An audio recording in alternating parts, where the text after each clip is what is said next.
The following presentation is brought to you as a courtesy from Forex Academy. This is part of our service Advanced Technical Analysis course. If you find it interesting and wish to be updated on new releases, please subscribe to our YouTube channel or join our community at forex.academy and receive all our services for free. Your like is also highly appreciated. Enjoy.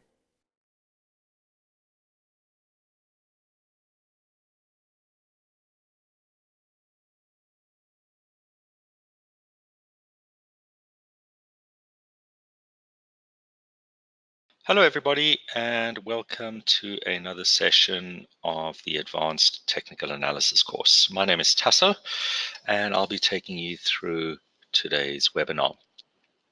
In today's webinar, this is webinar number 6 out of a total of 12 webinars. We'll be looking at two very important tools within the whole technical analysis arsenal, that is looking at momentum and also moving averages and how we can apply both of these tools and techniques.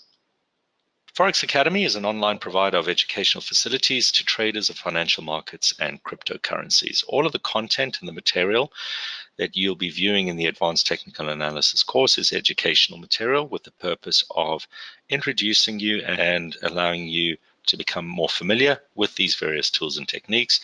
Hopefully, it will also contribute towards improving your ability both to analyze and trade instruments in the financial marketplace. Just a few pieces of housekeeping issues before we begin. Please feel free to ask any questions throughout the course of the webinar. You can locate your chat box on the right-hand side of the screen. I will obviously be able to view your screen. This is a live webinar. It's being recorded and will be placed in your members area once the webinar has concluded. We will be hosting, as always, an extended Q&A session at the end of the webinar as well. Just a quick reminder or a recap of the format of this course. It's broken down into a 3-week time span. The first 3 lessons of each week cover the educational material in terms of introducing these topics to you and showing you and illustrating how the approaches can be applied to the financial marketplace. Each week ends with a technical workshop, which looks at reviewing the material that has been covered during the prior 3 webinars. This will run through into week 3 as well, and then we'll end or conclude the Advanced Technical Analysis course with an end of course workshop. This workshop will not only cover the elements covered in the 3 previous webinars, but we'll also look to incorporate all of the material or the bulk of the material that we've looked at over the entire course to show you really how you can develop and apply these approaches to developing a disciplined approach to both analyzing the markets as well as incorporating these approaches in terms of improving your overall ability to trade as well. In today's webinar, we will be starting off by taking a look at moving averages. We'll run through the concept and application of multiple moving averages, the slope of a moving average, and a brief mention on support and resistance, as well as the concept of lags with respect to moving averages. We'll then move our attention in terms of looking at momentum indicators by introducing this concept to you. We will look at what overbought and oversold is, and also more importantly, perhaps from a trading perspective, look at when overbought and oversold levels are effective. We'll also consider the important aspect with respect to momentum indicators in terms of what bullish and bearish divergence is, combine the topics of overbought and oversold conditions as well as divergence, and then we will run through the idea that you can apply more traditional tools and techniques in technical analysis, such as trend lines, patterns, and momentum on the actual momentum oscillator. We'll conclude today's discussion with a brief mention on the relationship between time and divergence and some thoughts and ideas that you need to take on board. Moving averages are a tool that are widely used in the marketplace. So even if at the end of the day you decide not to apply these approaches in your trading and analysis, it is essential that you at least are aware of them and understand what they are about. Whether a single average or multiple averages are used, it's important to remember that these tools are really effective when markets are trending. We'll pay particular attention to the slope of the moving average because this is important in terms of providing trend information. It was something that we touched on last week as well when we were looking at trends. Momentum oscillators are also another commonly used technical analysis tool. Oscillators essentially measure the internal strength of a trend. Now, before we continue, just one point to bear in mind. When we talk about momentum, there is in the momentum group a specific momentum oscillator, but when using the term momentum, it is a more generic term to reference all of the momentum oscillators or the momentum indicators that exist within technical analysis. We will be focusing our attention on two specific ones. It's not really essential that you as an analyst apply multiple types of momentum oscillators because they essentially all do the same job in slightly different ways, admittedly, but their underlying goal is to measure the internal strength of the trend. So the suggestion from our side would be to simply look at perhaps applying one or at the most two of the types of oscillators. And just to mention a few offhand, whether you're talking about a relative strength index, a stochastic oscillator, a moving average convergence divergence oscillator, or commonly known as an MACD, a directional movement index, or even the momentum indicator, all of these indicators fall under the umbrella known as momentum oscillators. What we will be looking to really focus on in this webinar are the concepts and the information that you can extract from momentum oscillators. And this is really the important element. At the end of the day, it is up to each analyst to decide which of the momentum oscillators they wish to take on board. Information such as overbought, oversold, and divergence provide important information about trends. And these are the concepts that we'll really focus our attention on. We'll begin our discussion, though, today with a look at moving averages. Now, when we talk about moving averages, we're really referring to three types of averages that exist. The one is simple, we have a weighted moving average, and we have an exponential moving average.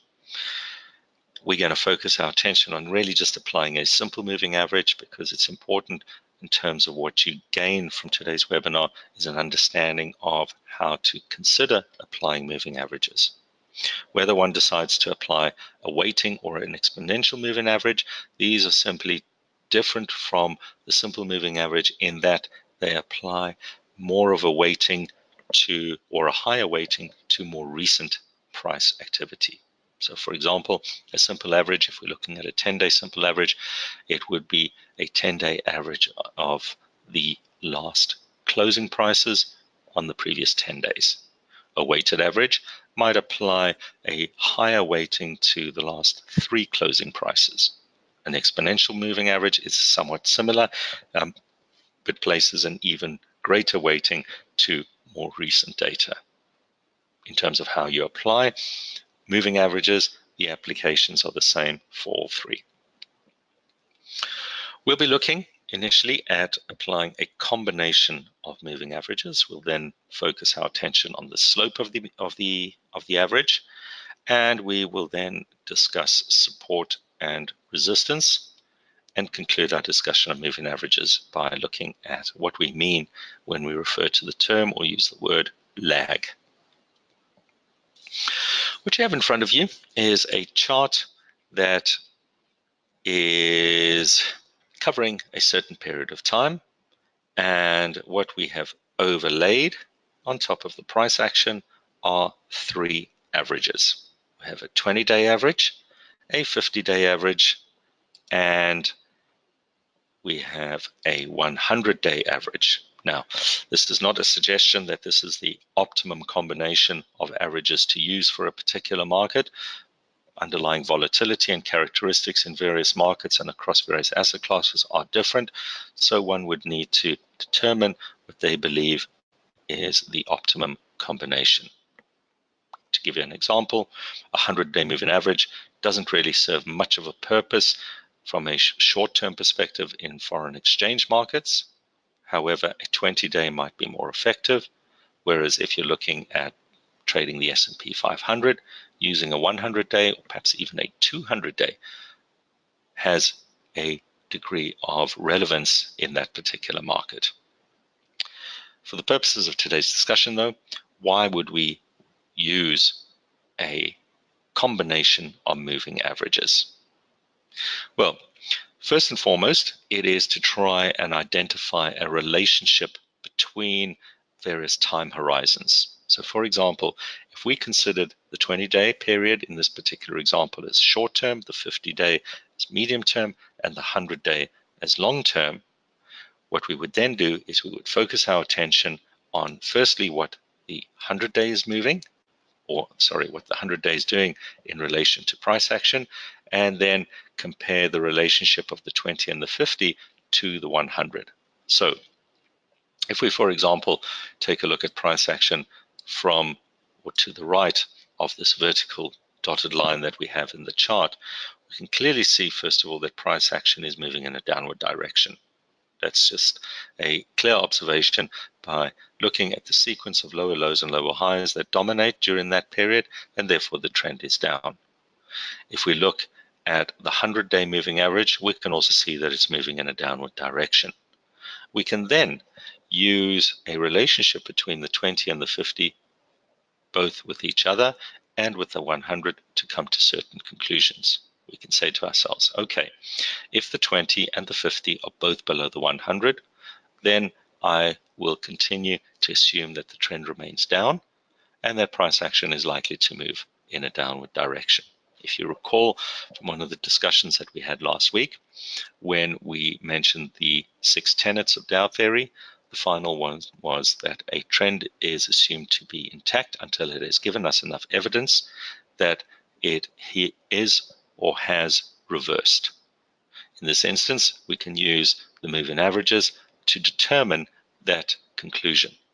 So with the 20 and the 50 below the 100, we assume that the trend remains down.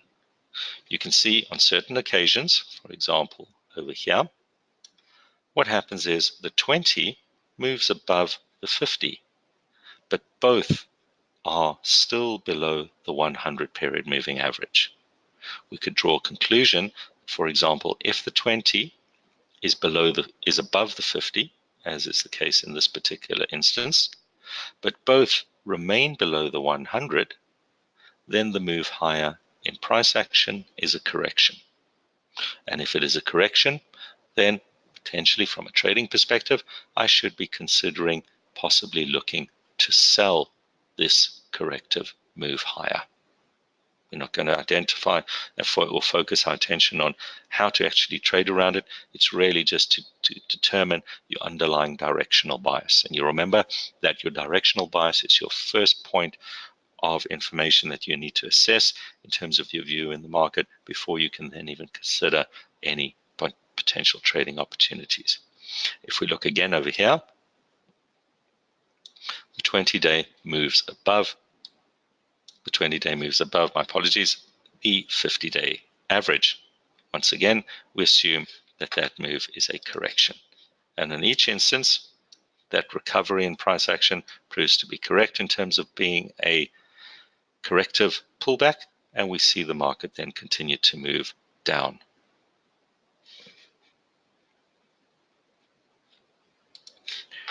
If we look at price action during this period, we can see that price action has changed in terms of its underlying nature by comparing it to what led before then. Remember, one point again that we highlighted last week, if you can identify a change in the characteristic of the trend, then that potentially could be an early warning sign that market sentiment is changing. Here we have a clear directional move down, for a long period or for quite an extended period of time, the market has essentially consolidated. We should perhaps be on alert that there could be a change in underlying sentiment conditions developing. In other words, is there a threat to the downtrend that might reverse into an uptrend? What we notice is that price action starts to rally, and if we start to look at price action beyond this vertical line over here, we can see then that both the 20, the 50-day moving averages begin to move above the 100 moving average, which then also starts to begin to point in an upward direction. Therefore, price action to the right of this activity has now turned bullish. We notice that the averages cross below each other, the 20 and the 50, or the 20 rather crosses below the 50. So what I'll just do is I'll clean up some of my artwork. And if we focus our attention on this period over here, we can see that the 20 moves below the 50, but both remain above the 100 period moving average. Therefore, that move is just seen as a correction. It fails to materialize into a strong resumption of the uptrend, and we then see once again that condition turns bearish due to the fact that the 20 and the 50 lie below the 100, or they've moved below the 100. That condition changes at this particular point, where once again both the 20-day average and the 50-day average move back above the 100. The 100 is sloping higher again, and therefore we've entered a bull phase once again.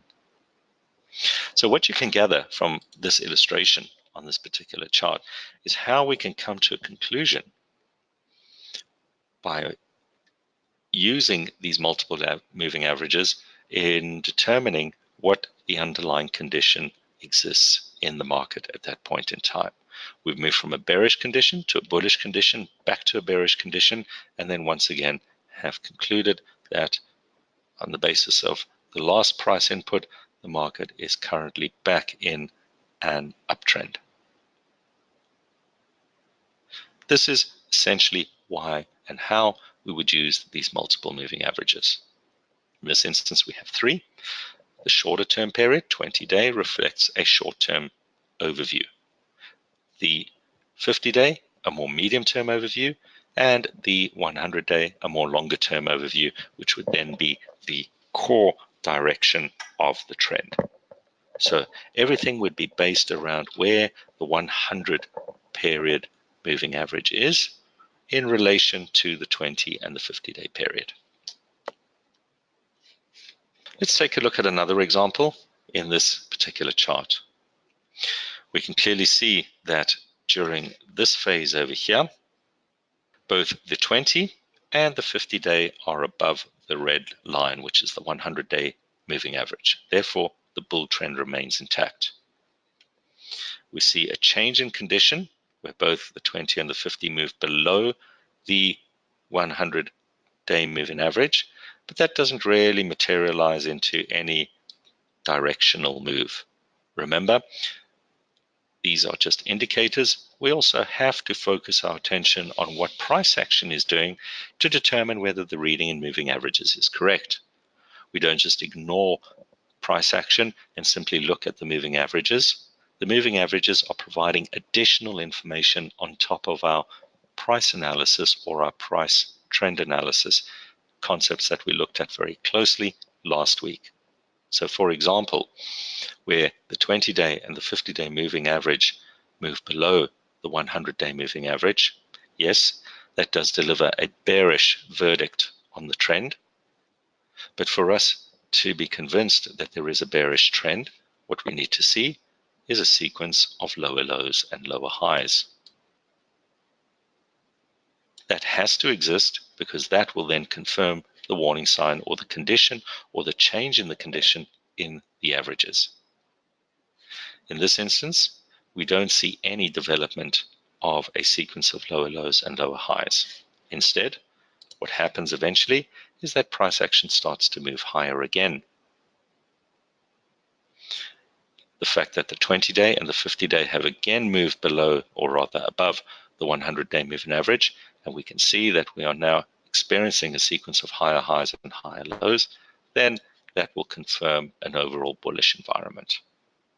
We see a pullback in this instance where the 20 moves below the 50, and even though the 20 moves below the 100, we don't get a situation or a sustainable situation where the 100 has also moved below the, or rather where the 50 has also moved below the 100 period moving average.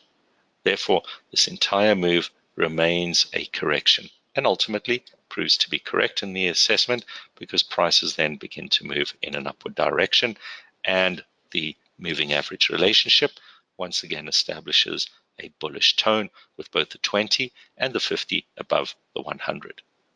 When we have a situation where the 20 is above the 50 and the 50 is above the 100, then that obviously suggests a strong trending market. At this point in time, the market has broken lower, and we also see that the moving averages, the 20 and the 50, have moved below the 100. Things have become a little messy over here, where we are getting or experiencing a lot of crossovers in price action due to the sideways move in price action. This goes back to one of the points that we mentioned earlier, that moving averages are effective in trending markets. They are not effective, however, when markets are moving sideways. This makes total sense because an average or a moving average is simply an average of prices. And for the average to maintain some directional scope, either up or down, prices need to be moving on a closing basis up or down to reflect that rising average. If they're just moving sideways, then the average is going to move in a more sideways manner. And particularly when you're using multiple moving averages, you'll see these averages crossing above and below each other without providing any real meaningful information with respect to trending conditions. This raises the one danger about using moving averages, in that when markets are moving sideways, a lot of whipsaw developments take place with respect to the moving averages. That means that a lot of false signals develop with respect to crossovers if, for example, you're using these multiple moving averages. This is important to understand from a trading perspective, because while you may have effectively traded successfully the uptrend during these various phases of the recovery in this market, if you continue to trade crossover points in moving averages, these will all result in losing trades because of the whipsaw or false signals that are generated from the crossover in the averages. And if this extends for a long enough period, unfortunately, all of these false trades could eat into the profit that has been generated during the trending market. So it's very important to also come to the conclusion as to when you believe the market is trending versus not trending. If it is not trending, the view would then be to not use the moving averages during that process and reinstate them once you believe the market has begun trending.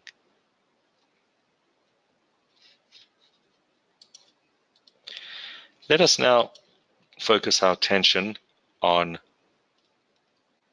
the moving average slope. Now, when we discussed this last week, we looked at applying the slope of the moving average as a piece of information to read the direction of the trend. This is a very effective use of the moving average. If you take a look at the chart in front of you, you can clearly see that from a price perspective, the trend has been up. If we look at the portion from the left-hand side to the highest point on the right-hand side.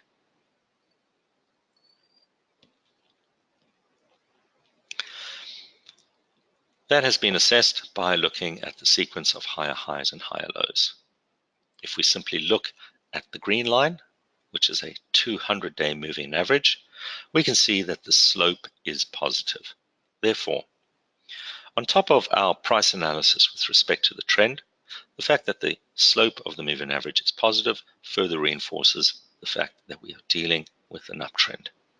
If you just simply take a look at the condition during the bulk of price activity that we see in front of us to the more recent activity, we can see that the slope of the moving average is now pointing in a downward manner.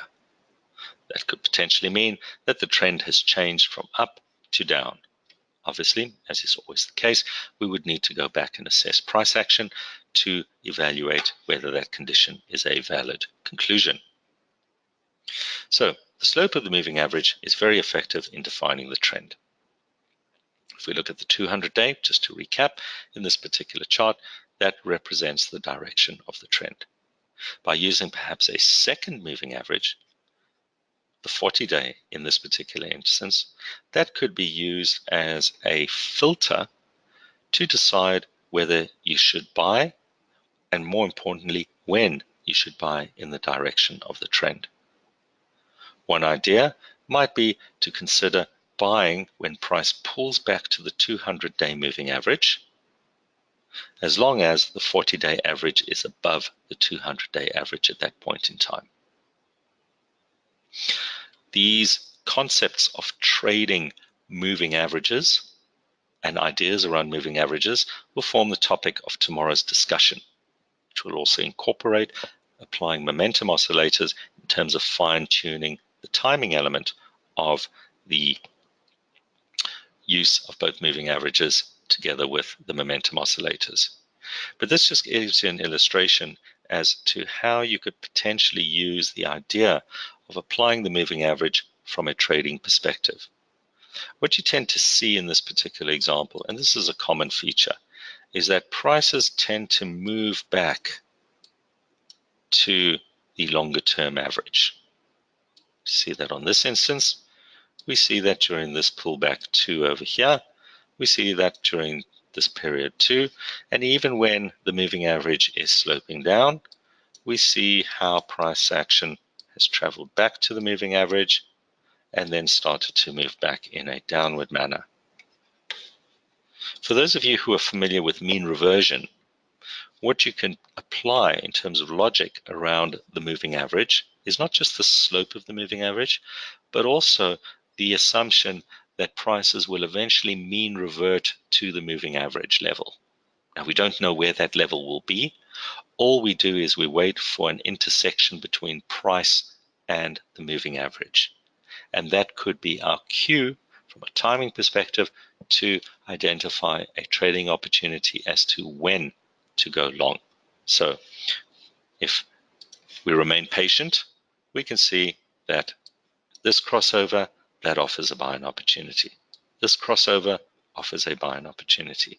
And once again, even though we get an extended pullback, ultimately the decision is proved correct because the market rebounds sharply to continue and extend the trend in an upward direction.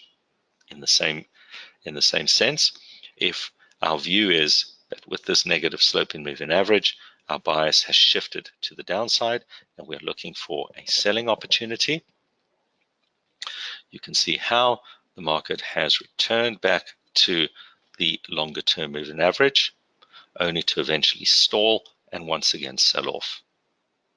That could be used as a trigger to consider a short opportunity. If we look at most recent price action, we've once again seen a rebound in price action. Currently, if we assume that this was real time and current levels, and we were sitting discussing a trading opportunity, the fact that the slope of the moving average is bearish, and the fact that price has now intersected the moving average means that we can consider selling this market at this particular level. If that were our option, as always, and as we discussed yesterday when we were looking at price patterns, you need to identify your risk parameter, and we can use the most recent corrective high as our key risk parameter while we consider selling this current rally in this particular market for an eventual resumption of the trend to the downside.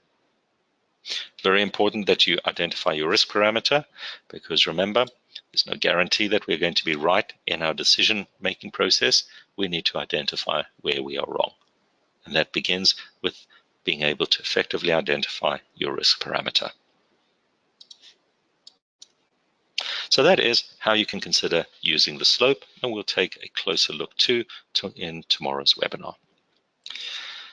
Support, resistance, and lags when it comes to using moving averages.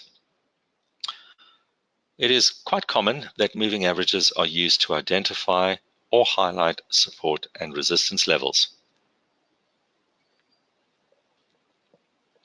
One thing that is important to remember, however, is that moving average levels are not levels that have been tested before, in the same way that we discussed last week when we focused our attention on support and resistance levels. You may recall that support and resistance levels represent historically tested levels where some form of significant price action has taken place.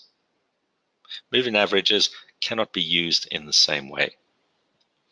Therefore, it is probably a better approach to look at identifying your moving average in terms of where it lies in relation to price action, and also observe what conditions you can identify with respect to price action around the moving average.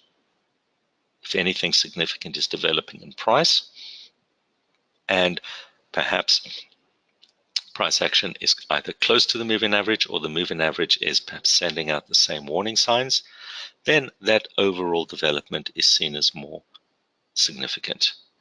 Using the moving averages specifically to identify actual levels of support and resistance is quite dangerous in terms of the approach, simply because the actual levels haven't proved themselves in the past. They haven't been tested by the market.